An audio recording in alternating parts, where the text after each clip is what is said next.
Assalamualaikum warahmatullahi wabarakatuh.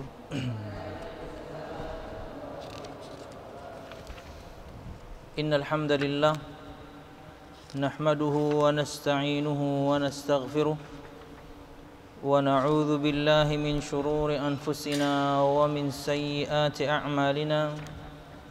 May yahdihillahu fala mudilla lahu wa may yudlil fala hadiya lahu. أشهد أن لا إله إلا الله وحده لا شريك له وأشهد أن محمدا عبده ورسوله. قال الله تعالى في القرآن الكريم: أعوذ بالله من الشيطان الرجيم. يا أيها الذين آمنوا اتقوا الله حق تقاته ولا تموتن إلا وأنتم مسلمون.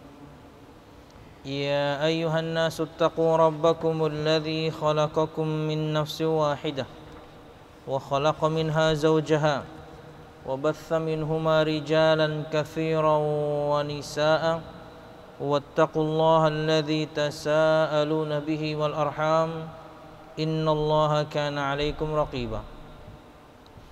يا أيها الذين آمنوا اتقوا الله وقولوا قولا سديدا يصلح لكم أعمالكم ويغفر لكم ذنوبكم ومن يطع الله ورسوله فقد فاز فوزا عظيما.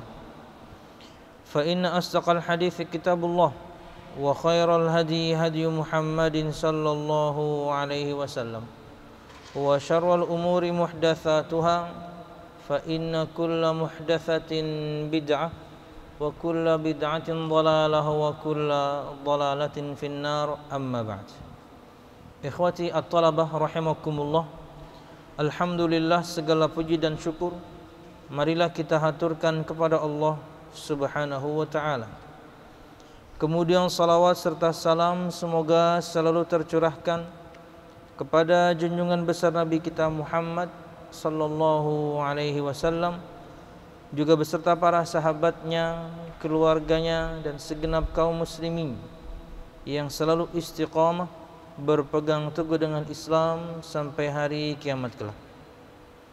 Ikhwati at-talabah rahimakumullah, melanjutkan pembahasan kita pada tafsir Juz' Amma karya Al-Ustadz Al-Fadhil Firanda Andirja hafizahullah ta'ala, dan masih pada pembahasan surah Al-Qadar. Dan pada pertemuan yang lalu kita telah menyebutkan beberapa yakni makna dari Al-Qadar. Di antaranya adalah Al-Qadar bermakna malam yang penuh dengan kemuliaan. Yang kedua, kita telah sebutkan di antara makna Al-Qadar adalah sempit, dan kita sebutkan beberapa ayat Allah Subhanahu wa ta'ala yang mendukung tafsiran tersebut, dan juga selaras dengan sempitnya dunia kala itu ketika di malam Lailatul Qadar begitu banyak malaikat Allah Subhanahu wa ta'ala yang memenuhi bumi. Kemudian yang ketiga di antara makna Al-Qadar adalah malam takdir, malam takdir. Dan pada pertemuan yang lalu kita telah sebutkan 4 yakni tingkatan takdir.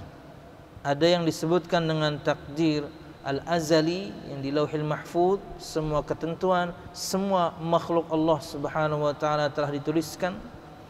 Kemudian ada takdir umri atau takdir umur. Itulah yang terjadi ketika janin berumur 120 hari dan ditiupkan padanya ruh. Makanya ikhwati at-talabah rahimakumullah, ada satu bahasan di mana misalnya seorang wanita hamil tapi kehamilannya ini berbahaya untuk dilanjutkan, maka yakni diperbolehkan untuk digugurkan, tapi tentunya harus memenuhi persyaratan. Yang pertama, berdasarkan perkataan seorang yang ahli atau dokter bahwasanya, Bu, kehamilan ini kalau dilanjutkan akan membahayakan ibu. Maka jika dihadapkan kepada seorang wanita perkara yang berbahaya antara hidupnya dan janinnya, maka kehidupan si ibu yang lebih diutamakan. Jadi janin boleh digugurkan. Itu persyaratan pertama berdasarkan hasil dari konsultasi dengan dokter ahli. Yang kedua tentunya atas izin suami. Suaminya membolehkan atau tidak untuk istrinya ini untuk menggugurkan kandungannya. Jika dibolehkan, maka lanjut. Persyaratan yang ketiga tentunya dengan obat yang memang sudah dicoba keamanannya. Dan yang terakhir sebelum 120 hari. Karena ketika janin sudah berumur 120 hari atau 4 bulan, maka dia sudah bernyawa. Sebelumnya dia hidup, karena disebutkan bahwasanya di bulan-bulan tertentu bahkan sebelum 120 hari jantung itu sudah berdetak. Tapi bedanya antara hidup dan bernyawa.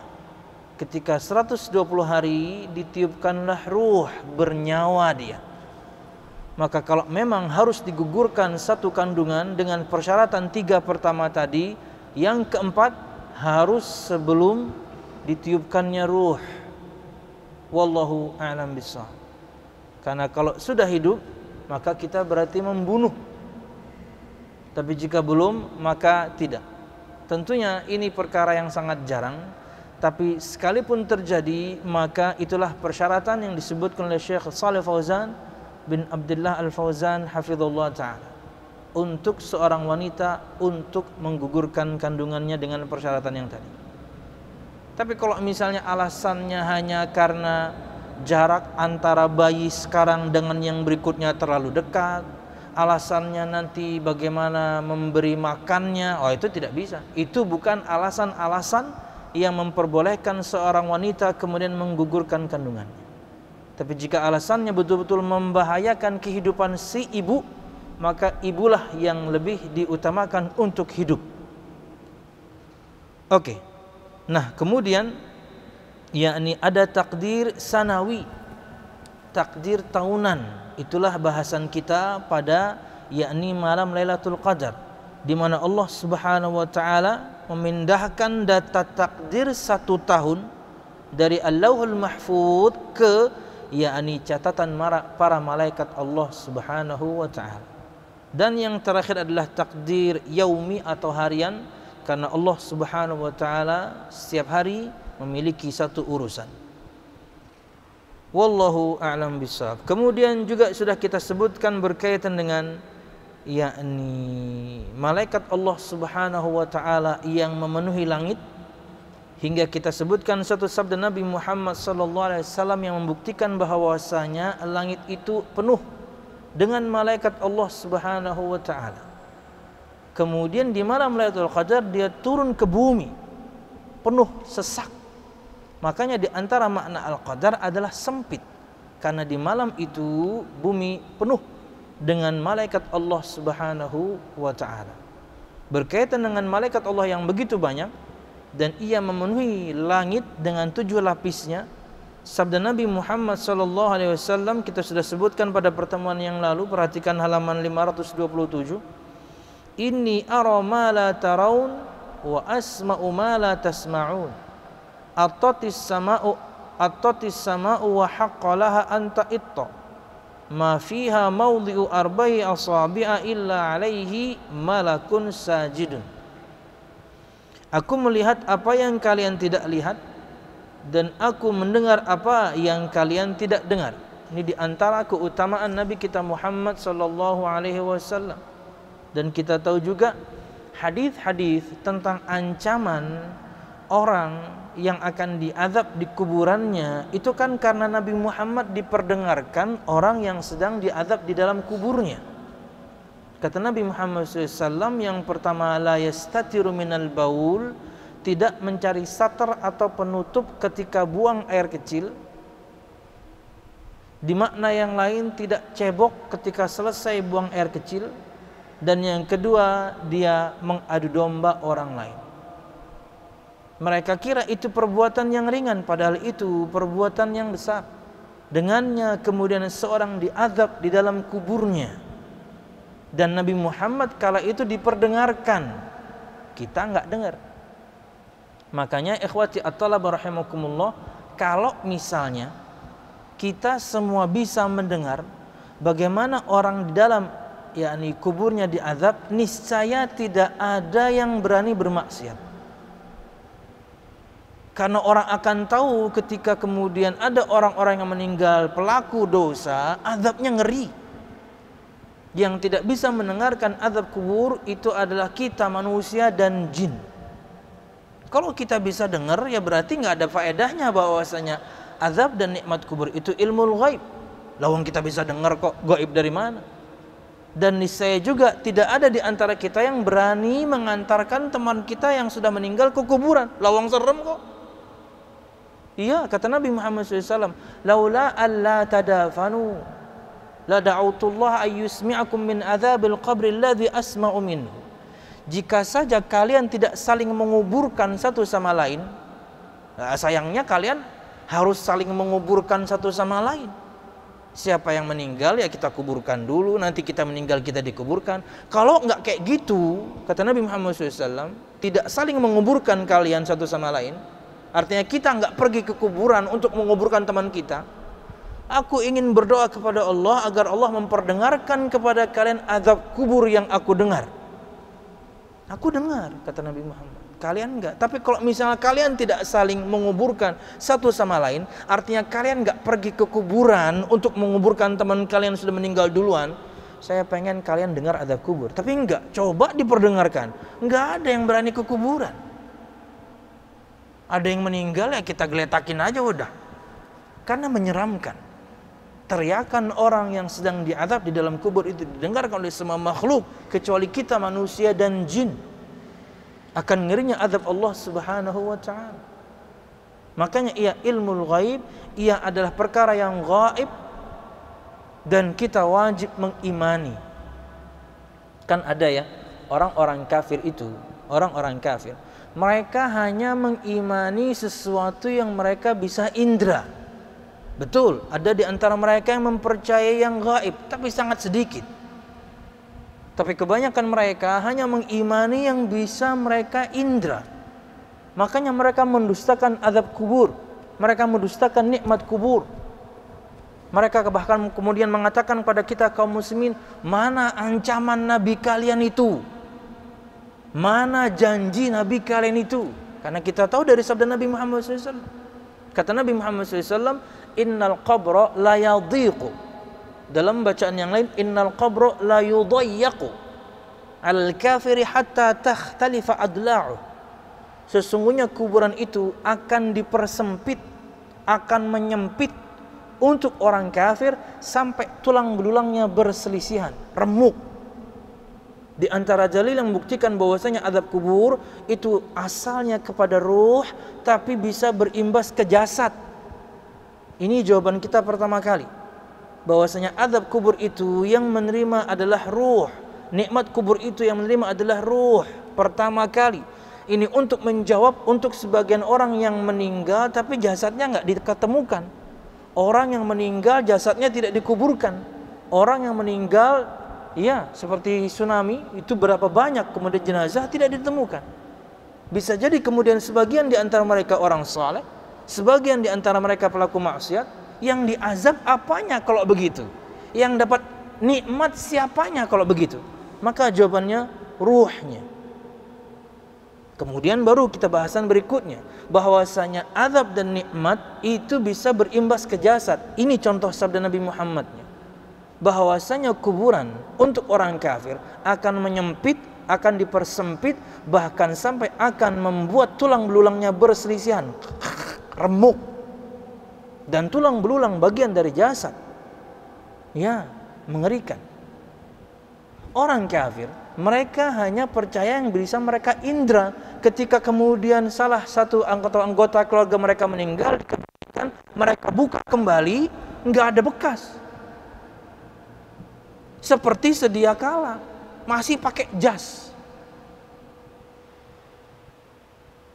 Mana sabda Nabi kalian itu yang katanya kuburan akan dipersempit, bahkan sampai akan mematahkan tulang-tulangnya. Ini keluarga saya mati kayak gini aja dia. Karena bisa jadi karena sesuatu dan lain hal, beberapa harus dibongkar kembali, misalnya untuk kasus otopsi misalnya. Harus dibongkar kembali. Begitu dibuka, biasa aja, nggak ada perubahan. Bohong Nabi kalian itu. Nah, ini orang-orang kafir. Padahal jawaban kita mudah. Yang merasakan nikmatnya di kuburan, di alam barzakh itu si mayit.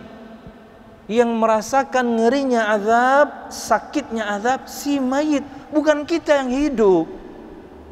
Kita nggak bisa lihat, kita nggak bisa dengar. Yang merasakan dia. Mau Anda letakkan itu jenazah di meja otopsi berhari-hari juga nggak Anda kebumikan, Anda liatin aja gimana ya jasad ini dapat nikmat apa dapat azab ya? Nggak tahu kita. Kenapa? Karena yang merasakan dia, bukan kita yang hidup. Antum kalau tidur pasti pernah mimpi indah, pasti pernah mimpi buruk. Iya kan? Tapi bagi teman antum yang tidurnya di samping antum tidur, teman antum di samping mungkin lagi susah tidur. Akhirnya dia mungkin baca Quran kayak. Bagi dia antum di sampingnya yang sedang mimpi indah, dia nggak bisa ngerasa. Lah yang merasakan mimpi indah antum kok. Bagi dia yang baca Quran, yang teman antum sedang mimpi buruk, dikejar-kejar ular atau apa gitu, bagi antum dia tidur. Yang merasakan ngerinya mimpinya ya dia. Yang merasakan nikmatnya mimpinya ya dia. Antum kan cuma baca Quran. Teman antum padahal mimpi indah. Antum baca Quran, teman antum padahal mimpi buruk. Yang merasakan dia. Bukti bahwa di kehidupan nyata di dunia ini saja, Allah bisa berikan rasa kepada seorang, kita nggak ngerasa. Di kehidupan nyata kayak gini. Teman antum ngomong aja, aduh, ana sakit perut. Antum nggak bisa rasakan sakit perutnya dia. Padahal dia ngomong, apalagi dia nggak ngomong. Main bola yuk, antar dulu nih, anak sakit perut. Yang ngajak main bola itu nggak ngerasa sakit perutnya yang sedang diajak. Kita semua pernah merasakan sakit perut, tapi merasakan punya orang enggak. Padahal dia ngomong, apalagi dia nggak ngomong. Ikut dia main bola padahal dia dalam keadaan sakit perut. Itulah perkara gaib. Di kehidupan nyata, berhadapan kita tidak bisa rasakan yang dirasakan orang lain, apalagi di alam barzakh. Makanya yang merasakan nikmatnya si mayit, azabnya pun si mayit, bukan kita yang hidup. Itulah bedanya orang yang beriman seperti kita dengan perkara yang gaib, dan orang yang kafir akan perkara yang gaib. Beda. Mereka mengimani sesuatu yang mereka tidak bisa lihat, yang mereka tidak bisa dengar, tapi selama Allah firmankan, selama Nabi Muhammad sabdakan, kita mengimaninya. Oke, wallahu alam bissawab. Nah, kemudian bahasan yang baru, ikhwati fillah rahimakumullah, perhatikan halaman 528. Perhatikan halaman 528. Seperti biasa yang pengen ke kamar kecil, angkat tangan langsung jalan. Angkat tangan langsung jalan. Kapan malam Lailatul Qadar? Perhatikan perkataan beliau hafizahullah taala, Al-Ustaz Al-Fadil fi Randa Andirja hafizahullah taala. Rasulullah sallallahu alaihi wasallam pernah diberitahu waktu Lailatul Qadar oleh Allah dalam sebuah hadis yang sahih. Rasulullah sallallahu alaihi wasallam keluar pada malam Lailatul Qadar ketika ada dua orang sahabat tengah berdebat.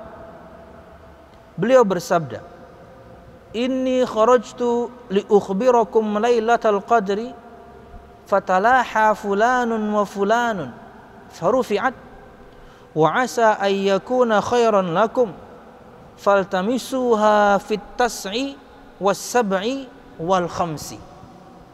Yang artinya adalah, dalam sebuah riwayat yang dikeluarkan oleh Imam Al-Bukhari, Nabi Muhammad SAW bersabda, "Aku keluar untuk mengkhabarkan kepada kalian tentang malam Lailatul Qadar. Namun ada dua orang berdebat hingga tidak dapat lagi diketahui kapannya. Mungkin ini lebih baik bagi kalian. Carilah di 9 malam, carilah di 9, maksudnya malam 9 terakhir, yaitu malam ke-21. Carilah di 7, maksudnya malam ke-23. Carilah di 5, maksudnya malam ke-25. Artinya ia adalah di malam-malam ganjil. Tepatnya Nabi Muhammad tidak tahu. Nabi Muhammad ingin kasih tahu, tapi akan lebih baik jika kalian tidak tahu, agar kemudian siapapun di antara kita nanti ketika di bulan Ramadan betul-betul beribadah kepada Allah Subhanahu wa taala di 10 malam terakhir semuanya. Karena kalau misalnya kita tahu ia terjadi di malam 21, mungkin di malam-malam ganjil sisanya kita tidak sesemangat itu. Malam 21 dapat, selesai udah. Tidak. Tapi di malam 21, 23, 25, 27, 29 selalu kita beribadah kepada Allah demi mendapatkan malam itu, karena lebih baik daripada 80 tahun 4 bulan sekian hari.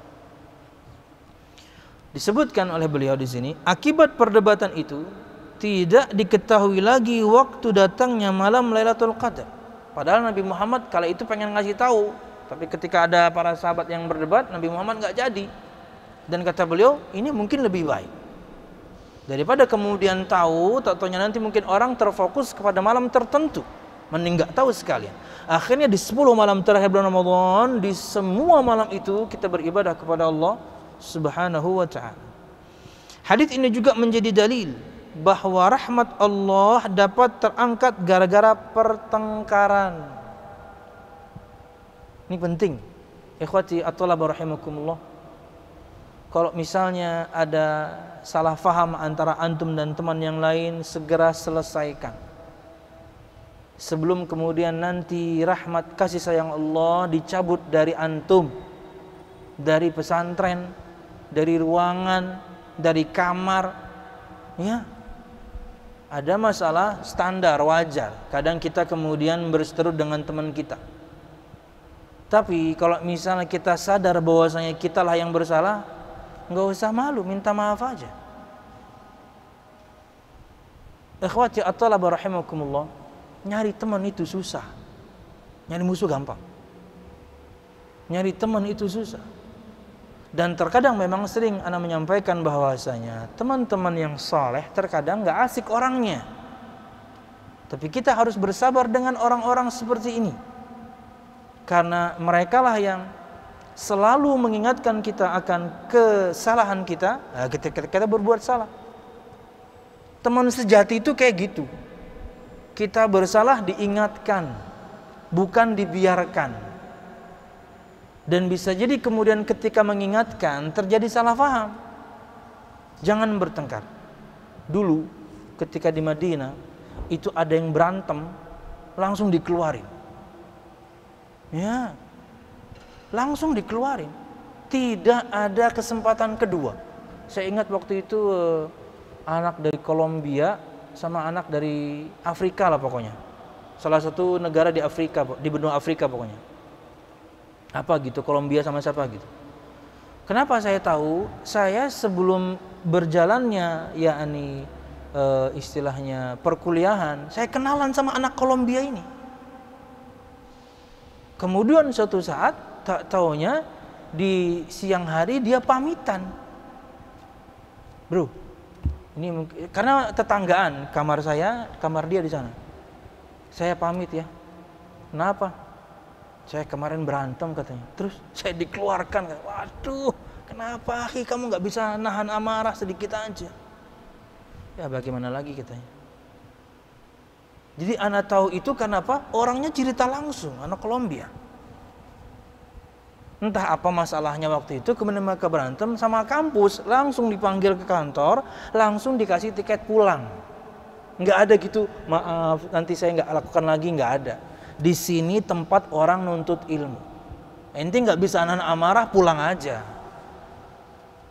Di sini tempat orang nuntut ilmu. Kamu sejak keterima harusnya kamu sudah tahu, di sini tempat nuntut ilmu, bukan kemudian adu jotos, hebat-hebatan kemudian siapa yang paling kuat. No. Kasih kesempatan kedua, nggak ada, pulang. Nggak ada ampun, di Madinah nggak ada ampun. Kesalahan fatal, nggak banyak omong juga, bukan syekhnya juga yang ngomong, Orang admin yang ngomong, ini tiket pulang kamu. Langsung dikeluarin karena maskapai penerbangan Saudi ada di dalam kampus. Mereka punya kantor di kampus. Jadi kemudian datanya diberikan, paspornya, tiketnya tinggal di-issue, set, pulang kamu. Dan ini mungkin terjadi di tahun-tahun berikutnya, saya nggak tahu. Tapi waktu itu di tahun saya, nggak ada ampun. Di pesantren saya dulu juga seperti itu, walaupun ada second chance ya, ada kesempatan, masih dimaafkan. Tapi kalau sudah 2 kali, bapaknya dipanggil, orang tuanya dipanggil untuk dipermalukan. Masih melanggar juga, yang ketiga udah nggak ada ampun, dikeluarin. Karena ini tempat orang nuntut ilmu, bukan tempat bertengkar. Jangan sampai kemudian karena pertengkaran 2 orang di antara antum, semua dapat imbas, tidak dapat kasih sayang Allah. Ini di antara dalilnya. Kata beliau hafizahullah, hadis ini juga menjadi dalil bahwa rahmat Allah dapat terangkat gara-gara pertengkaran. Makanya suatu saat nanti misalnya antum juga berkeluarga, hati-hati banget. Ya, di rumah kita itu kita butuh rahmat Allah, kita butuh kasih sayang Allah, ketentraman, kenyamanan. Dan antum bisa bawa itu dari masjid, hukum asalnya. Makanya kan kita tahu ya, doa ke masjid itu kan minta cahaya, kasih sayang. Doa ke masjid kan ada tuh, ya Allah saya minta cahaya, berikanlah kepadaku cahaya, depanku, belakangku, kanan, kiri, atas, bawah, ya Allah berikan aku cahaya. Itu doa laki-laki ketika ke masjid. Makanya ketika pulang bawa cahaya. Yang dimaksudkan dengannya rahmat dan kasih sayang Allah. Akhirnya rumah tangga tentram. Banyak kemudian pertengkaran ada dalam satu biduk rumah tangga. Si suami memang nggak pernah ke masjid, sholat dia, tapi nggak pernah ke masjid. Terlepas dari kasus pandemik ya, di hari-hari biasa nggak pernah ke masjid, nggak bawa rahmat Allah pulang. Jadi di rumah itu penuh dengan panas, gersang, akhirnya bertengkar. Plus ketika bertengkar, rahmat diangkat. Ya. Dan berujung pada perceraian, naudzubillah. Ini untuk semua antum. Suatu saat antum akan menapaki jalan itu, menapaki level itu, menikah dan salatlah di masjid. Bawa rahmat Allah pulang ke rumah dan jangan ada pertengkaran. Ada sedikit cekcok maka banyak mengalah saja. Camkan di benak antum sekarang, perempuan itu selalu benar. Benar. Banyak ngalah aja antum. Antum benar, antum salah. Apalagi antum salah banget. Ini pelajaran. Sebelum suatu saat nanti antum menikah, memang masih lama. Tapi kayak gitu, perempuan tuh bener terus. Perempuan tuh ya, kalau misalnya dia kejedot tembok aja atau kakinya ketendang kursi aja, itu kursinya yang diomelin. Kenapa di sini sih? Padahal dia yang salah jalan. Jadi banyak-banyak ngalah nanti ya. Kalau antum jadi suami, banyak-banyak ngalah. Kalau antum kemudian menonjolkan ego antum, wah selesai sudah. Rahmat dicabut, KDRT terjadi, rahmat dicabut, sudahlah. Banyak ngalah. Pokoknya perempuan bener terus. Wah, istri saya nonton nih, mantap. Oke. Lanjut ikhwati fillah at-talaba rahimakumullah. Kemudian padahal Nabi sebelumnya telah mengetahui Lailatul Qadar. Namun setelah terjadinya pertengkaran, beliau menjadi lupa. Akhirnya tidak diketahui kapan tepatnya Lailatul Qadar. Manusiawi. Ini diantara dalil manusianya Nabi kita Muhammad. Innama ana bashar, kata Nabi Muhammad. Ingat ya, Nabi Muhammad kan pernah salat dan salatnya waktu itu 5 rakaat. Padahal kalau nggak zuhur asar kayaknya, asar. Dan saya tidak lupa. Dan saya tidak salah, asar. Beliau salatnya 5 rakaat. Dan kala itu wahyu masih turun. Bukan wahyu sudah sempurna, belum, masih turun. Artinya sangat mungkin memang jumlah rakaat dirubah. Tapi ada seorang sahabat berkata, wahai Rasul, azida fis salah, wahai Rasul, apakah memang jumlah rakaat salat sudah ditambah? Kata Nabi Muhammad, enggak tuh. Wahai Rasul, engkau menjalankannya tadi 5. Oh, betul. Apakah saya menjalankannya 5? Dan Rasul menjawab, iya wahai Rasul. baru keluar sabda itu, innama ana bashar ansa kama tansaun fa idza nasitu fadzakkiruni. Aku ini hanya manusia. Antum akan belajar nanti atau sudah mungkin di mata pelajaran nahwu dalam bab innama. Innama itu satu kata yang akan mengunci kata yang datang berikutnya. Apapun kata yang datang berikutnya terkunci di situ.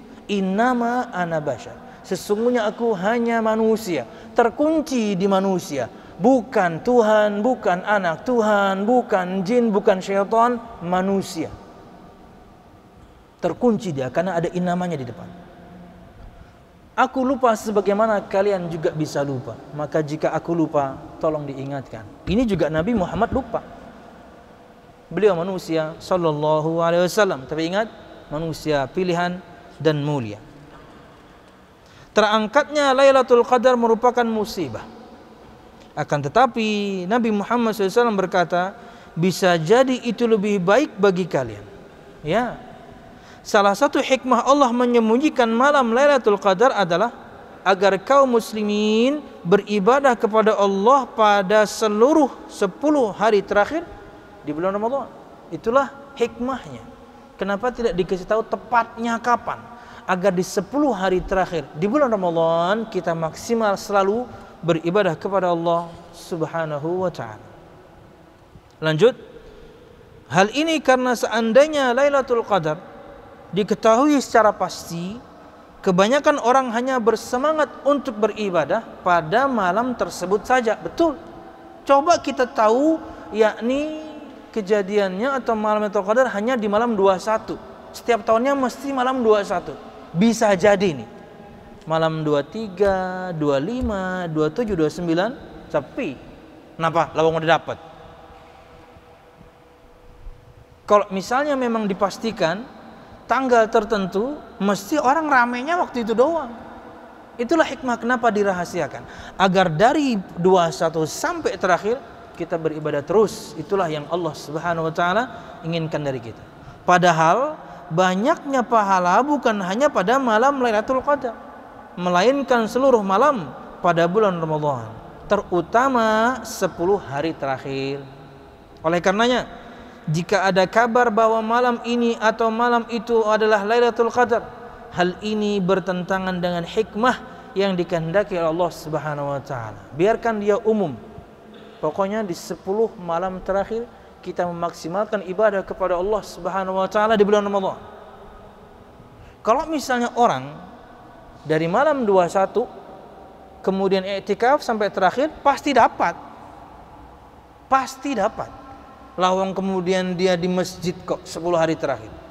Mau malam kapan pun dengan hitungan yang berbeda sekalipun, misalnya untuk sebagian orang kadang-kadang berbeda kan, beda hari raya. Berarti kan hitungan sebelumnya juga berbeda. Tapi kalau di 10 hari terakhir semuanya dihabiskan di masjid dengan beribadah kepada Allah, dia mesti dapat keutamaan beribadah layaknya 80 tahun 4 bulan sekian hari. Nabi Muhammad SAW bersabda, taharrau Lailatul Qadri fil witri minal ashril awakhir min Ramadan. Dalam sebuah hadis yang dikeluarkan oleh Imam Al-Bukhari, kata Nabi Muhammad SAW, carilah Lailatul Qadar di malam ganjil dari 10 malam terakhir pada bulan Ramadan. Di 10 malam itu kita cari. Itulah hikmah kenapa dirahasiakan untuk kita tepatnya kapan malam Lailatul Qadar, agar 10 hari terakhir Ramadan tersebut kita habiskan untuk beribadah semuanya. Wallahu a'lam bishawab. Kemudian, ikhwati at-thalab rahimakumullah, berikut ada sedikit tambahan faedah untuk kita berkaitan dengan kepastian malam Lailatul Qadar berdasarkan perkataan sebagian para sahabat. Perhatikan. Kepastian datangnya Lailatul Qadar pada malam ganjil yang keberapa masih menimbulkan tanda tanya. Jadi 21kah, 23kah, 25, 27, 29. Sebagian sahabat seperti Ubay bin Ka'ab salah satu imam untuk kaum muslimin, karena imam kaum muslimin itu diantaranya adalah Ubay bin Ka'ab, dan dia tentunya diantara sahabat Nabi Muhammad SAW yang bisa berbahasa Ibrani. Ya, Ubay itu sahabat Nabi Muhammad SAW yang Yahudi, sama seperti Abdullah bin Salam, Ubay bin Ka'ab. Bahkan Yahudinya itu bukan orang standar, tapi ulamanya, rabinya, Ubay bin Ka'ab. Makanya di zaman Umar bin Khattab radhiyallahu anhu, ketika kejadian tentara Umar bin Khattab radhiyallahu anhu menaklukkan satu kota bernama Tastur atau Tustur, di sana mereka mendapatkan ada satu jenazah yang tidak dimakamkan. Mereka mengatakan itu orang suci, dan di bagian kepalanya disebutkan ada kitab yang katanya suci. Nah, waktu itu ketika dibuka, tidak ada seorang sahabat pun yang mengerti isinya kecuali Ubay, karena tulisannya dalam bahasa Ibrani. Hanya Ubay yang faham. Dan ketika ditanya oleh Umar apa isinya, isinya seperti yang disampaikan Nabi kita Muhammad SAW. Maksudnya itu Taurat. Dan kemudian kala itu berdasarkan kebijakan Umar bin Khattab, di siang hari itu Umar bin Khattab membuat 13 liang lahat dan disaksikan oleh semua masyarakat kala itu. Di tempat-tempat yang berbeda, tapi dibikin 13. Tapi kemudian beliau tentukan di salah satunya lah dimakamkan orang soleh ini. Dan dia bukan orang soleh, lebih tepatnya dia adalah Nabi Daniel, salah seorang nabi di antara nabi-nabi Bani Israel. Mereka tidak makamkan karena disebutkan mereka ingin mendapatkan rahmat dari Tuhan. Kalau dimakamkan, ini keuntungan, keberuntungan kita akan habis. Tapi tidak, untuk kita kaum muslimin, kemanfaatan, kemadaratan, keberuntungan dari Allah enggak ada hubungannya dengan orang saleh atau nabi yang belum dimakamkan. Akhirnya di malam hari dikuburkan di salah satu lahat dan tidak diketahui orang. Karena memang sejak Nabi Muhammad masih hidup pun beliau SAW memberitakan kepada kita berkaitan dengan kuburan ini begitu banyak resiko tingginya untuk kuburan ini, apalagi kuburan orang saleh. Makanya beliau berdoa, ya Allah jangan jadikan kuburanku id, tempat orang kembali, maksudnya menjadi kuburan yang disembah. Sabda Nabi Muhammad sebelum beliau meninggal itu banyak tentang kuburan. Karena begitu banyak kesalahan orang bagaimana menyikapi kuburan. Dulu pertama kali juga, ketika terjadinya kesyirikan pertama kali zaman Nabi Nuh, kan juga sikap berlebih-lebihannya orang kala itu kepada orang-orang saleh di zaman Nabi Nuh, yang kemudian mereka disebutkan beribadah di kuburan orang-orang saleh. Makanya ini bukan cuma orang saleh, ini Nabi Daniel. Diperkirakan oleh para ulama disebutkan 1000-an tahun lebih atau 800 sampai 1000 tahun lebih. Karena di zaman Nabi Musa berarti Nabi Bani Israel berarti 1000-an sebelum Nabi Muhammad. Dan dikebumikan di salah satunya agar kemudian orang tidak menjadikan kuburan keramat, jadi disimpan, tidak diketahui di mana. Di salah satu dari 13 lahat tadi dikebumikan oleh Umar bin Khattab radhiyallahu anhu. Wallahu a'lam bishawab. Ubay bin Ka'ab. Nah, kepastian datangnya Lailatul Qadar pada malam ganjil yang keberapa masih menimbulkan tanda tanya. Sebagian sahabat seperti Ubay bin Ka'ab, salah seorang imam untuk kaum muslimin, Nabi Muhammad menyuruh beliau juga jadi imam, pernah bersumpah tentang waktu malam Lailatul Qadar secara pasti. Perhatikan, an Ubay bin Ka'ab radhiyallahu anhu qala Ubayyun fi Lailatul Qadri wallahi inni la'alamuha hiya al-lailatul lati amarana Rasulullah sallallahu alaihi wasallam biqiyamiha hiya lailatus 27. Ini pendapat yang pertama. Seorang sahabat yang mulia Ubay bin Ka'ab, dia bersumpah bahwasanya Lailatul Qadar itu malam 27. Perhatikan perkataan beliau. Dari Ubay bin Ka'ab, ia berkata mengenai malam Lailatul Qadar, demi Allah, aku sungguh mengetahui malam tersebut. Malam itu adalah malam yang Allah memerintahkan untuk menghidupkannya dengan salat malam. yaitu malam ke-27 dari bulan Ramadan. Kita akan lanjutkan dan kita nanti akan dapatkan bagaimana cara penggabungan pendapat ini. Karena tadi sudah kita sebutkan di awal itu sebagai prinsip bahwasanya ia rahasia. Agar kita kemudian di 10 hari terakhir di bulan Ramadan menghidupkan malam di semua malam tersebut. Karena kalau misalnya kita tahu, katakanlah misalnya 27, bisa jadi hanya di malam 27 itulah kemudian kaum muslimin beribadah. Tapi kenapa dirahasiakan? Agar semua kaum muslimin total di 10 malam terakhir beribadah kepada Allah Subhanahu wa taala, karena enggak tahu kapannya. Tapi kalau di semua malam tersebut kita beribadah, menghidupkan malamnya dengan beribadah, pasti dapat. Pasti dapat. Dalam hadis yang lain dari Abdah bin Asim dan Asim bin Abi An-Nujud, mereka mendengar Zir bin Hubaish berkata, Sa'altu Ubay bin Ka'ab faqultu inna akhaka Ibnu Mas'udin yaqul man yuqim al-hawla yusib lailatal qadri.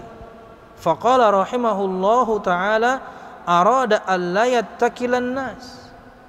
Ama innahu qad alima annaha fi Ramadan wa annaha fil ashr al-awakhir wa annaha lailatu 27 thumma halafa la yastathni annaha lailatu 27. Faqultu bi ayyi shay'in taqulu dhalik ya Abal Munzir? Qala bil alamah aw bil ayah allati akhbarana Rasulullah sallallahu alaihi wasallam annaha tatlu'u yawma idzin la syu'a laha. Berikut kita akan tahu bahwasanya di antara tanda-tanda bahwasanya tadi malam misalnya adalah Lailatul Qadar adalah matahari ketika terbit cahayanya itu ringan. Matahari ketika terbit harusnya menyilaukan, tapi kita bisa melihatnya nyaman tanpa kacamata, kelihatan full bulat. Itu di antara ciri-cirinya. Kita ketahui dari sini. Perhatikan ikhwati at-thalaba rahimakumullah. Dalam hadis yang lain dari Abdah dan Asim bin Abi An-Nujud, mereka mendengar Zir bin Hubaish berkata, aku pernah bertanya kepada Ubay bin Ka'ab. Aku berkata, sesungguhnya saudaramu Ibnu Mas'ud berkata, sahabat yang mulia yang lain, barang siapa mendirikan salat malam selama setahun, pasti akan mendapatkan Lailatul Qadar. Jadi bukan 10 hari terakhir di bulan Ramadan. Ibnu Mas'ud mengatakan selama setahun seorang menjaga salat malamnya mesti dapat dia Lailatul Qadar. Enggak mungkin enggak, lawang tiap malam dia salat tahajud kok. Sahabat Abdullah bin Umar bin Khattab disebutkan sejak umur 15 tahun sampai meninggal umur 185 tahun tidak pernah ketinggalan salat malam. Sahabat yang mulia. Dan ini sahabat yang junior ya. Ini sahabat junior, anaknya Umar bin Khattab radhiyallahu anhu, yang tentunya kita sematkan untuk menjadi nama masjid ini, Masjid Umar bin Khattab. Abdullah bin Umar bin Khattab sejak umur 15 sampai umur 100 belum meninggal tidak pernah ketinggalan salat malam. Perkataan Abdullah bin Mas'ud, kata beliau, kalau misalnya seorang itu menegakkan salat malam selama setahun penuh, mesti dapat. Mesti dapat. Kemudian Ubay bin Ka'ab berkata, semoga Allah merahmatinya. Beliau bermaksud agar orang-orang tidak bersandar pada malam tertentu untuk mendapatkan Lailatul Qadar. Walaupun beliau Ibnu Mas'ud sudah tahu bahwa malam Lailatul Qadar itu di bulan Ramadan dan terdapat pada 10 malam terakhir dan pada malam 27.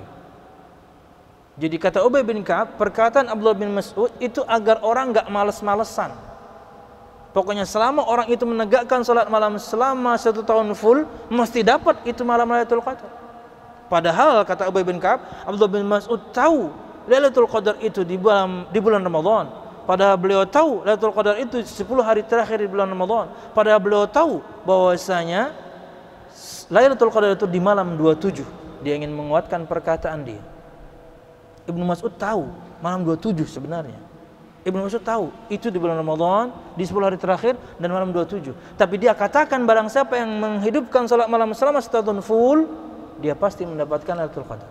Supaya orang enggak males-malesan. Oke? Perhatikan ikhwati fillah rahimakumullah.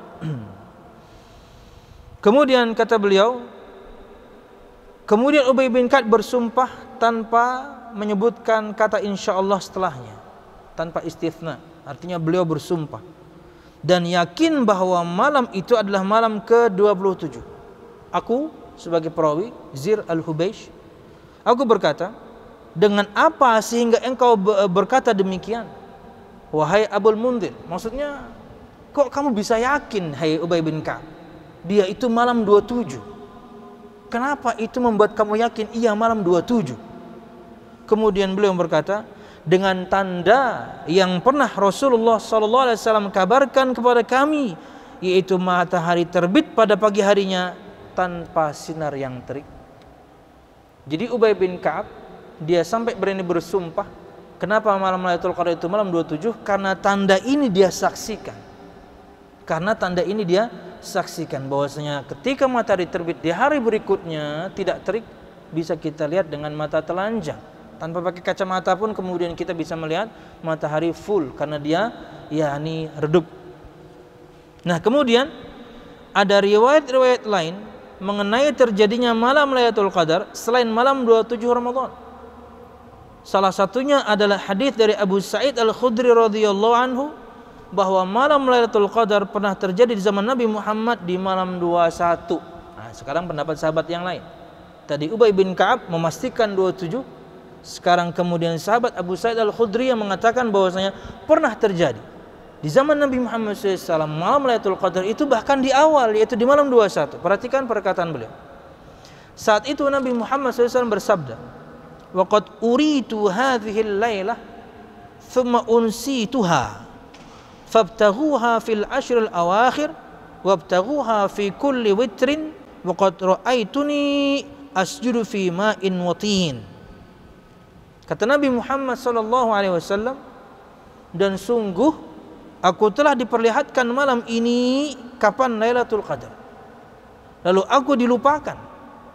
Maka carilah malam Lailatul Qadar pada 10 malam terakhir, dan carilah di setiap malam yang ganjil, 21, 23, 25, 27, 29. Dan sungguh aku telah melihat tatkala Lailatul Qadar aku sujud di atas air yang becek dan becek. Artinya Nabi Muhammad SAW kala itu diberitahu, dan ini perkataan Abu Sa'id Al-Khudri bahwasanya Nabi Muhammad SAW pernah ngasih tahu bahwasanya malam ini malam Lailatul Qadar, yaitu malam ke-21. Nah, Abu Sa'id Al-Khudri berkata, "Fastahallatis sama'u fi tilkal lailah fa amtarat fawaqafa al-masjidu fi musallan nabi lailata 21 fabasartu aini Rasulullah SAW wa nadhartu ilaihi insarafa minas subhi wa wajhuhu mumtali'un tinan wa ma'an." Maka muncullah tanda-tanda mau hujan di malam tersebut. Ini tanda yang lain.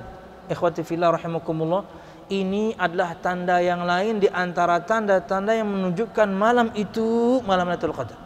Kalau tadi kita tahu dengan matahari terbit yang muncul keesokan harinya, ini di malamnya. Tandanya itu seperti apa? Jadi kalau misalnya suatu saat antum nanti i'tikaf di masjid beribadah, tanda-tanda ini bisa kita saksikan. Maka muncullah tanda-tanda mau hujan di malam tersebut. Lalu turunlah hujan.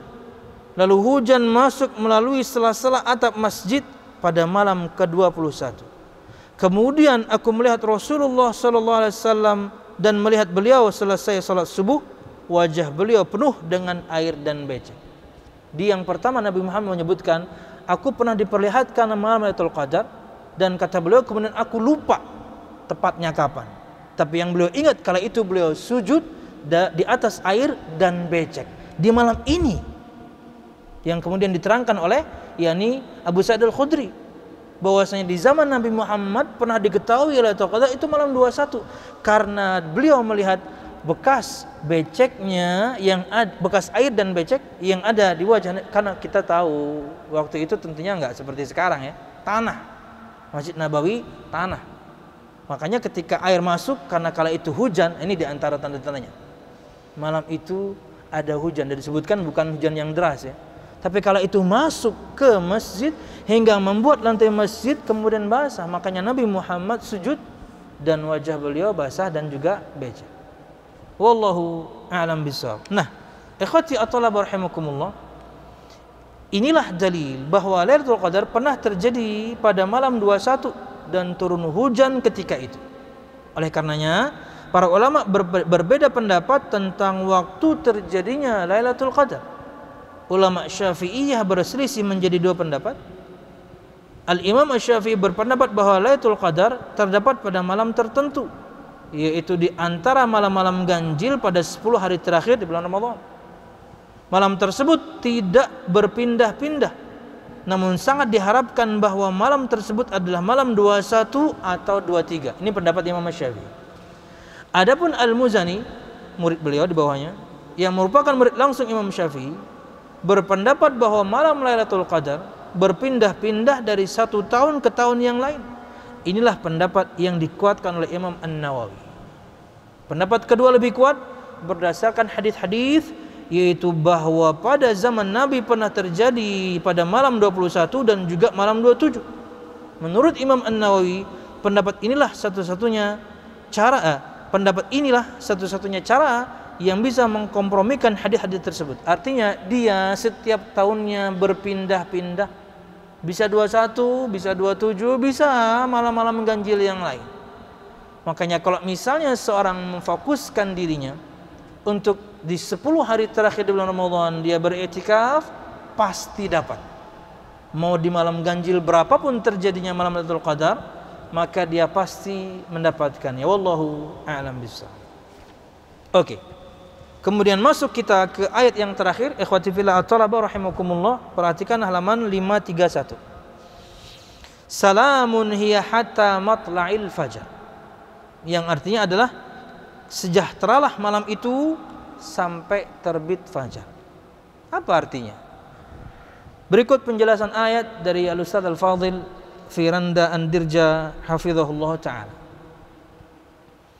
Sebagian sahabat berkata bahwa malam itu malaikat turun dalam jumlah yang sangat banyak. Mereka memberi salam kepada kaum muslimin yang sedang beribadah meskipun manusia tidak mendengarnya. Salamnya para malaikat adalah doa kepada Allah agar memberi keselamatan kepada orang-orang yang beribadah di malam itu. Dan kita tahu malaikat Allah tidak pernah bermaksiat. Makhluk Allah yang tidak pernah bermaksiat mendoakan antum keselamatan, gimana itu? Makhluk kita kalau doa mungkin tertolak karena kita banyak dosa. Bisa jadi karena dosa kita kemudian doa kita tertolak, atau ada sebab yang lain yang membuat doa kita tertolak. Entah asupan makanan kita haram, entah minuman kita haram, akhirnya doa kita nggak mustajab. Kita kalau doa kemungkinan tertolaknya masih banyak. Tapi sekarang yang mendoakan kita itu malaikat yang tidak pernah bermaksiat. La ya'suna ma amarahum wa yaf'aluna ma yu'marun. Mereka tidak bermaksiat kepada Allah dengan perintah-perintah Allah kepada mereka. Mereka tidak pernah bermaksiat. Itu di antara sifat mereka.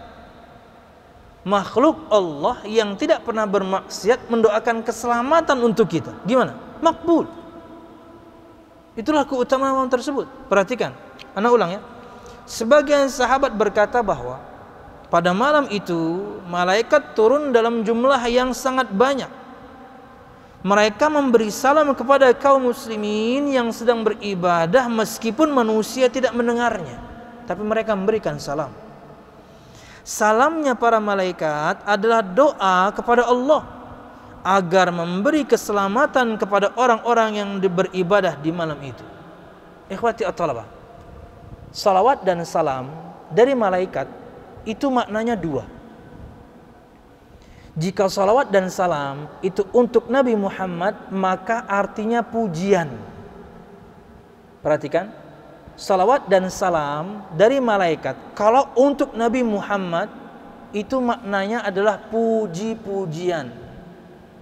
Tapi kalau salawat dan salam malaikat kepada kita para makhluk, maka artinya adalah mereka mendoakan agar Allah memberikan satu, keselamatan, dua, ampunan dari Allah Subhanahu wa taala.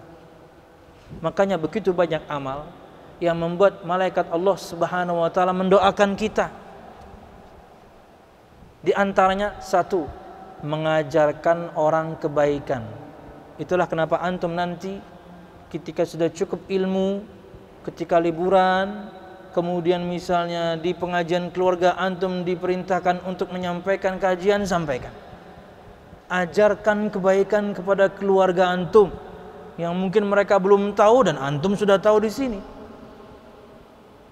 Innallaha wa malaikatahu, kata Nabi Muhammad, la yusalluna ala muallimin nasal khair. Sesungguhnya Allah dan malaikatnya bersalawat. Berarti apa artinya? Memberikan ampunan. Allah memberikan ampunan, malaikat berdoa kepada Allah agar Allah mengampuni. Siapa? Orang yang mengajarkan orang lain kebaikan. Ada amal yang lain juga. Sesungguhnya Allah dan malaikatnya bersalawat kepada orang-orang yang mengisi shaf yang kosong. Antum lagi sholat, kemudian teman antum di depan batal, itu antum harus segera isi. Jangan mempersilahkan orang, segera isi. Apalagi misalnya tepat di hadapan antum. Tapi kalau misalnya menyamping tapi masih di dekat, ya nggak apa-apa. Jangan sampai antum di sini, yang batal di sono, antum ke sono, kejauhan. Sini aja, sini atau dikit lah ya. Kemudian Allah dan malaikatnya juga bersalawat kepada orang-orang yang mengisi shaf awal. Ini keutamaan nih. Mumpung masjidnya Pak besar nih ya, shafnya panjang. Jangan sampai shafnya panjang karena masjidnya besar, antum juga nggak dapat shaf awal. Wah, rugi. Harus dapat shaf awal. Mumpung masih muda. Waktu juga kemudian ada. Antum masih fit. Anda ingat ya cerita Ustaz Ahmad Zainuddin. Beliau bercerita.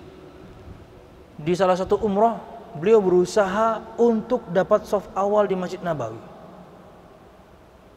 Berusaha, tak taunya begitu, yakni dapat, di samping beliau itu ada orang yang sudah sangat tua dan pendengarannya sudah sangat kurang.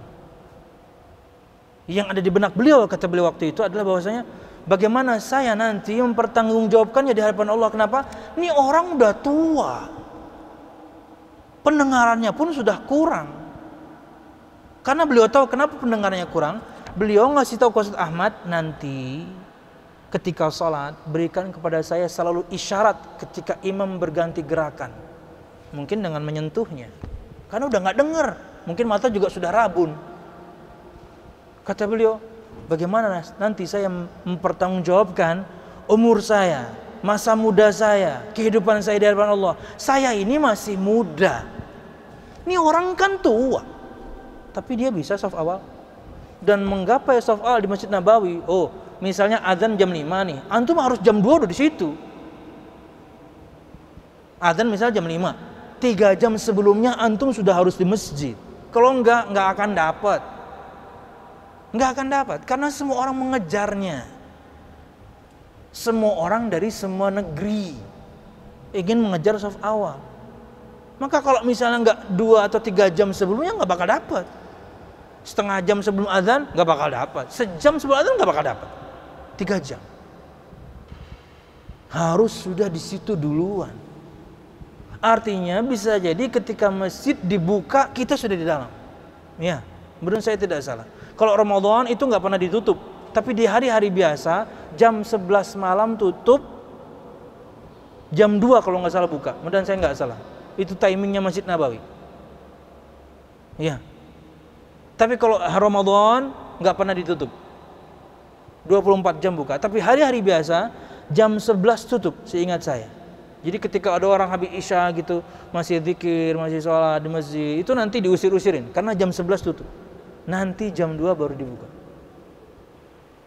Kalau ingin saf awal di Masjid Nabawi berarti sebelum pintu dibuka, antum sudah di depan pintu dan masuk duluan di pintu 1 berarti. Di babus salam. Perhatikan. Karena apa? Karena keutamaannya luar biasa. Bahwasanya kata Nabi Muhammad, Allah dan malaikatnya bersalawat. Dari Allah berarti ampunan, dari malaikat berarti doa kepada Allah agar memberi ampunan kepada orang yang mengisi saf awal. Jadi jangan malas-malasan. Isi saf awal, yang kosong segera isi. Nanti ada kesempatan berdakwahlah, ajarkan orang kebaikan. Enggak mesti orang lain, bisa antum mengajarkan kebaikan kepada orang tua, kepada saudara, paman bibi, ajarkan kebaikan untuk orang lain. Malaikat mendoakan ampunan untuk antum kepada Allah.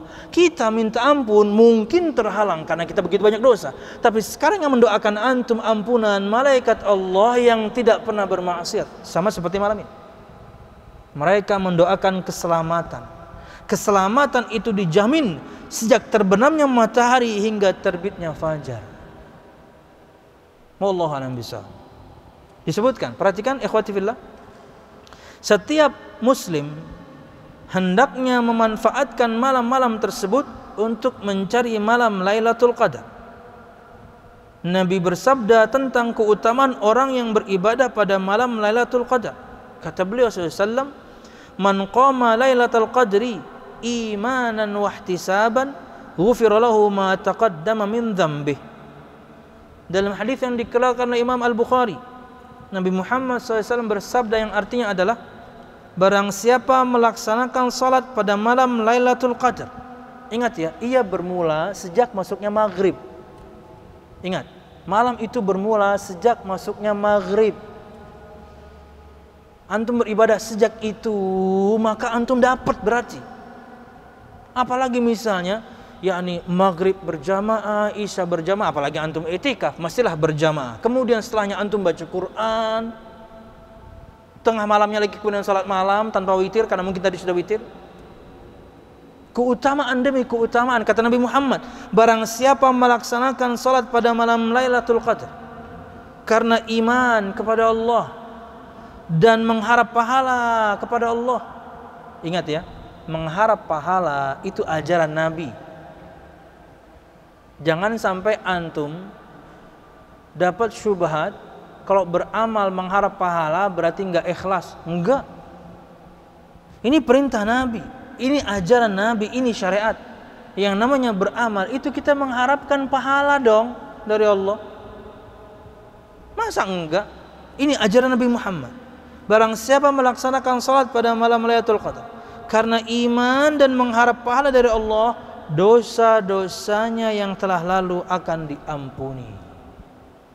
Bayangkan betapa banyak dosa yang kita lakukan kepada Allah Subhanahu wa taala dalam 1 tahun terakhir terhapus karena antum menghidupkan yakni malam dengan beribadah, khususnya di 10 hari terakhir di bulan Ramadan yang pastinya antum akan dapatkan Lailatul Qadar jika antum hidupkan 10 malam tersebut. Wallahu a'lam bishawab. Kemudian bagian yang terakhir, pada malam itu pula kita dianjurkan untuk membaca sebuah doa.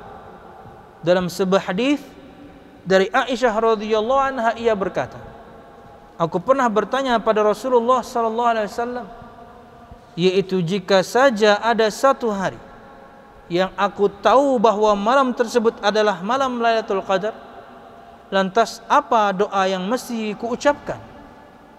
Nabi Muhammad SAW bersabda, quli Allahumma innaka afuun tuhibbul afwa fa'fu anni. Hafalkan ini ikhwah, ikhwati at-talaba rahimakumullah, hafalkan doa ini. Allahumma innaka afuun tuhibbul afwa fa'fu anni. Doa yang kita baca khususnya di malam-malam ganjil, di 10 hari di bulan Ramadan. Karena ini perkataan Aisyah, wahai Rasul, jika aku tahu atau jika saja ada suatu hari aku tahu bahwasanya itu malam Lailatul Qadar, doa apa yang harus aku panjatkan? Ini yang Nabi Muhammad ajarkan, yang artinya adalah Allahumma innaka afuun tuhibbul afwa fa'fu anni. Ya Allah, Engkau Maha Pemaaf dan Engkau mencintai orang yang meminta maaf. Karenanya maafkanlah aku. Minta ampun kepada Allah Subhanahu wa ta'ala. Karena dosa kita terlalu banyak, khususnya dosa yang kita lakukan ketika bersendirian. Karena ketika ada teman, ketika ada orang, gampang meninggalkan maksiat. Ketika bersendirianlah itu ujiannya. Hanya kita yang tahu berapa banyak kemudian dosa yang kita lakukan ketika kita bersendirian. Ini kesempatan untuk meminta ampun kepada Allah Subhanahu wa ta'ala. Perhatikan, maka setiap muslim hendaknya menghidupkan malam-malam tersebut. Setiap muslim mengisinya dengan berbagai macam ibadah seperti salat, membaca Al-Quran, berzikir, dan beristighfar. Semua itu dilaksanakan dengan penuh keimanan dan keyakinan terhadap janji Allah bahwa lebih baik lagi jika seorang beriktikaf pada 10 hari terakhir di bulan Ramadan. Dengan demikian ia pun berada dalam kondisi sempurna tatkala malam Lailatul Qadar. Maka nanti ketika datang bulan Ramadan dan kemudian kita dapat kesempatan umur panjang untuk bertemu dengan bulan Ramadan, maka beriktikaflah, beribadahlah kepada Allah Subhanahu wa ta'ala sekuat tenaga yang kita miliki, karena ia lebih utama dibandingkan hari-hari biasa. Bahkan begadang pun boleh, walaupun tidur akan lebih utama. Tidur dulu baru bangun itu lebih utama, tapi begadang boleh. Karena cuma 10 hari dari total 360 hari yang kita hadapi. Hajar aja udah. Mungkin pakai doping juga nggak apa-apa. Ya mungkin dalam artian doping yang halal ya. Kopi mungkin. Kopi ya atau apa gitu ya, energy drink. Tapi jangan segelas, ringan, segalon. Biar kuat matanya. Ya. Walaupun habis itu masuk rumah sakit ya. Overdosis energy drink. Apalah pokoknya doping. Yang kemudian bisa membuat kita melek karena cuma 10 hari. Makanya ikhwati fillah rahimakumullah, ketika umroh biasanya juga, ini saya sering dengarkan nasihat Ustaz Ahmad Zainuddin hafizahullah kepada jamaah agar selalu berprestasi. Yang umroh banyak, yang berprestasi dikit. Kata beliau, di bis, di pengajian, di hotel, beliau sering ulang-ulang nasihat ini. Jadilah muslim yang berprestasi, karena perginya cuma 12 hari. Ada yang cuma seminggu, ada yang cuma 9 hari, ada yang seminggu. Kan seperti itu doang paketan orang umroh. Seminggu, 9 hari, 12 hari, 14 jarang. Kata beliau, yang pergi banyak, yang umroh banyak, tapi yang berprestasi dikit. Maka jadilah orang yang berprestasi. Kalau sudah sampai Mekah, sudah sampai Madinah, hajar aja udah semuanya. Nanti istirahatnya waktu pulang aja. Karena itu momennya jarang. Salat di Mekah yang 100.000 dibandingkan salat biasa. Di Madinah separohnya. Kalau misalnya sampai ke Aqsa seperempatnya. Tidak sama salat di situ. Nasihat beliau sampaikan kepada jamaah yang terkadang lalai dalam salat. Sudah sampai Mekah Madinah salatnya lalai. Sibuk belanja. Enggak ibu-ibu, enggak bapak-bapak, sama aja. Padahal kalau sudah sampai sana, maksimalkan ibadah. Tiap hari tahajud, 5 waktu on time. Kemudian salat, misalnya salat rawatibnya jangan bolong. 2 sebelum subuh, 4 sebelum duhur, 2 setelah duhur, 2 setelah maghrib, 2 setelah isya. Kenapa? Karena kita kerjaannya di sana cuma makan dan ibadah. Makan, tidur, ibadah. Masa nggak bisa? Karena nggak mikirin pekerjaan. Di 12 hari itu kita tinggalkan urusan dunia. Masa nggak bisa, kata beliau. 5 waktunya on time, plus kemudian salat sunnah rawatibnya, plus kemudian salat sunnahnya, tahiyatul masjidnya, salat setelah wudunya, salat antara adzan dan iqamahnya, semua maksimalkan, kata beliau. Selesai harus punya target. Selama umroh kalau bisa khatam Al-Quran, atau selama umroh sehari harus sejuz. Harus lebih dahsyat dibandingkan hari-hari biasa ketika di rumah, karena ini tempatnya beda. Berprestasilah. Ingat sekali saya. Ya. Karena yang umroh itu banyak, yang berprestasi enggak banyak. Maka ketika suatu saat, insya Allah amin, antum memiliki kesempatan untuk pergi umrah bahkan haji, maksimalkan. Belanja boleh, tapi nanti ada waktunya. Jangan sampai ngebentur, jangan sampai kemudian sampai melalaikan waktu sholat atau nggak apa-apalah masbuk. No, cari timing yang tepat. Ingin beli oleh-oleh boleh, ingin menikmati apa yang kita ingin makan silahkan, tapi timing harus tepat. Jangan sampai kemudian mepet waktu sholat hingga membuat kita sholat terlambat. No. Kemudian kejarlah raudhah juga. Ya, salah satu tempat mustajab. Salah satu tempat ketika kita berdoa padanya, tempat yang mustajab doa. Kalau sudah sampai situ, wah udah. Doa yang paling paling singkat tapi mencakup semuanya. Doa sapu jagat tuh, jangan lupa itu. Rabbana atina fid dunya hasanah wa fil akhirati hasanah wa qina adzabannar. Ya. Insyaallah ya. Siapapun di antara antum yang Allah berikan kepadanya, pada orang tuanya, hingga kemudian rizki, hingga antum bisa umroh, maksimalkan. Jadi orang yang berprestasi ketika pulang. Jangan cuma pernah umroh, gitu doang. Enggak ada kemudian pengalaman spiritualnya, menahan kantuknya, menahan capek lelahnya. Karena di sana hanya beribadah, tidak memikirkan pekerjaan. Harusnya bisa maksimal. Wallahu a'lam bishawab. Ini yang bisa kita sampaikan. Dengan ini kemudian bahasan kita berkaitan dengan surah Al-Qadar selesai. Maka pada pertemuan berikutnya kita akan masuk ke depan apa ke belakang nih? Al-Bayyinah sudah ya. Berarti naik lagi ke atas. Insyaallah pekan depan kita akan mulai tafsir surah apa nih? Surah Al-Alaq. Surah Al-Alaq. Insyaallah di pekan depan. Wallahu a'lam bishawab. Mudah bermanfaat. Salah dan khilaf kami mohon maaf. Absen dulu. Nah, apa nih? Pulpen bukan nih? Oh ya bukan ya. Minjem pulpen dong. Nah lupa bawa. Minjem pulpen. Ana akan absen yang enggak hadir aja siapa kira-kira? Yang disilang-silang dari kemarin ini ya? Muhammad Bilal, Muhammad Nabil, kemudian Sastra dan Fikri. 4 itu aja ya. Sisanya hadir ya, siap.